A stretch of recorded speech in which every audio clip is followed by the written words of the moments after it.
3 जून की रात कयामत की रात है। दुनिया के सबसे बड़े लोकतंत्र के सबसे बड़े चुनाव के नतीजे जो आने हैं।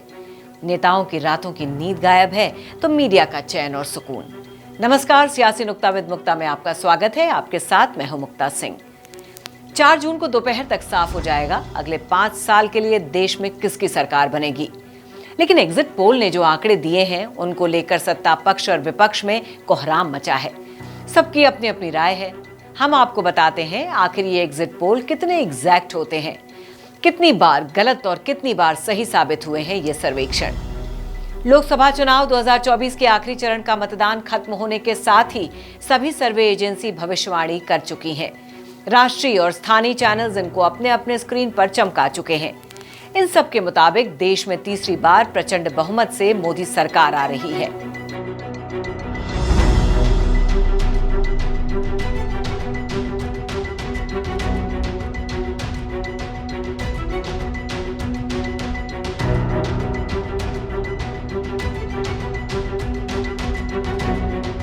लेकिन क्या चुनाव नतीजे इसी तरह के हैं? क्या आप जानते हैं बीते लोकसभा चुनाव में इन एजेंसीज और चैनल्स की भविष्यवाणी कितनी सही थी? एग्जिट पोल का इतिहास आपको बताएं उसके पहले आपको बता देते हैं कि कई एजेंसीज के बड़े बड़े झोल दिखाई दे रहे हैं। उदाहरण के लिए देश की सबसे विश्वसनीय एजेंसी एक्सिस माई इंडिया का दावा आपको बताते हैं। ये डेटा देखिए जो उन्होंने जारी किया है। ये एजेंसी दावा कर रही है कि पिछले 3-4 चुनाव में उसकी भविष्यवाणी बिल्कुल सटीक साबित हुई है। लेकिन इस चुनाव में एक्सिस माई इंडिया ने तो गजब ही कर दिया। तमिलनाडु में कांग्रेस और डीएमके का गठबंधन है। वहां कांग्रेस 9 सीटों पर चुनाव लड़ रही है, लेकिन एजेंसी का डेटा 13 सीटें दिखा रहा है। इसी तरह के डेटा की खामियां कई एजेंसीज में दिखाई दे रही हैं। चुनाव के बाद एग्जिट पोल हकीकत है या सिर्फ मनोरंजन, ये बहस लंबे समय से होती आ रही है। लेकिन आपको बता दें कि इस देश में 97 करोड़ वोटर्स हैं। अलग भाषा, अलग बोली, अलग परिवेश, अलग अलग राजनीतिक प्रतिबद्धताएं हैं। ज्यादातर सर्वे एजेंसीज के सैंपल साइज भी सिर्फ लाख में है। ऐसे में कोई ऐसा दावा करे कि वो पूरे देश की नब्ज पकड़ सकता है, सब कुछ सही बता सकता है, तो ये मतदाता के मिजाज के साथ नाइंसाफी होगी। और फिर किसने किसको वोट डाला वो शख्स एग्जिट पोल वालों को सही सही बता देगा, इसकी क्या गारंटी है? आपको बता दें कि एग्जिट पोल ने कई बार गच्चा खाया है। 2009 में 4 बड़ी पोल एजेंसी के रिजल्ट में यूपीए को औसत 195 सीटें मिली थीं। वहीं एनडीए को 185 सीटें मिली थीं। लेकिन चुनाव नतीजे एग्जिट पोल के रिजल्ट से बिल्कुल अलग थे। उस चुनाव में यूपीए के खाते में 262 सीटें आई थीं, जबकि एनडीए को 158 सीटें मिली थीं।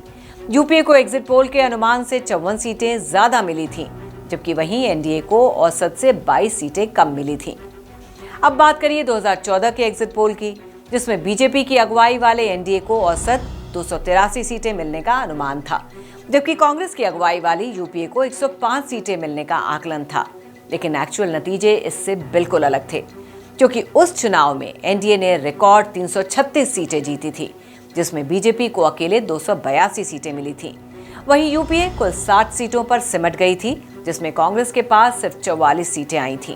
लेकिन 2019 में एग्जिट पोल के अनुमान काफी हद तक सही साबित हुए थे।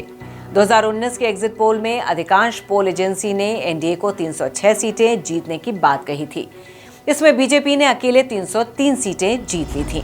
2019 के चुनाव में एग्जिट पोल ने यूपीए के खाते में 120 सीटें जीतने की बात कही थी। लेकिन इस मामले में एग्जिट पोल के नतीजे इस बार भी गलत साबित हुए थे। 2019 में एनडीए को 353 सीटें मिली थी, वहीं यूपीए के खाते में सिर्फ 93 सीटें ही आई थीं। इसमें कांग्रेस को सिर्फ 52 सीटें मिली थी। तो कुल मिलाकर एग्जिट पोल भी उतनी ही जटिल प्रक्रिया है जितना भारत जैसे देश का चुनाव। कई बार तो आरोप लगते हैं कि कई एजेंसीज के एग्जिट पोल डेस्क पर तैयार होते हैं, तो कई बार इन्हें राजनीतिक सहूलियत के हिसाब से भी आगे पीछे करने का आरोप लगता है। एग्जिट पोल सही है या गलत, इस बहस में पड़े बगैर एक बात 100% सच है, और वो ये कि सच सिर्फ आपका वोट है। सच है भारत का मजबूत लोकतंत्र, सच है भारत का मजबूत सिस्टम। चुनाव आयोग और ईवीएम पर लोग लाख सवाल उठाएं, लेकिन देश की जनता को अपने सिस्टम पर अब भी पूरा भरोसा है। तो इंतजार कीजिए ईवीएम खुलने का। कोई हारे कोई जीते, लेकिन भारत का लोकतंत्र जरूर विजयी होगा। तो सियासी नुक्ता विद मुक्ता में आज के लिए बस इतना ही। बाकी खबरों के लिए देखते रहिए श्रेष्ठ भारत। श्रेष्ठ भारत पर खबरों से जुड़े रहने के लिए चैनल को सब्सक्राइब और लाइक करें, बेल आइकन दबाएं और देखते रहें श्रेष्ठ भारत।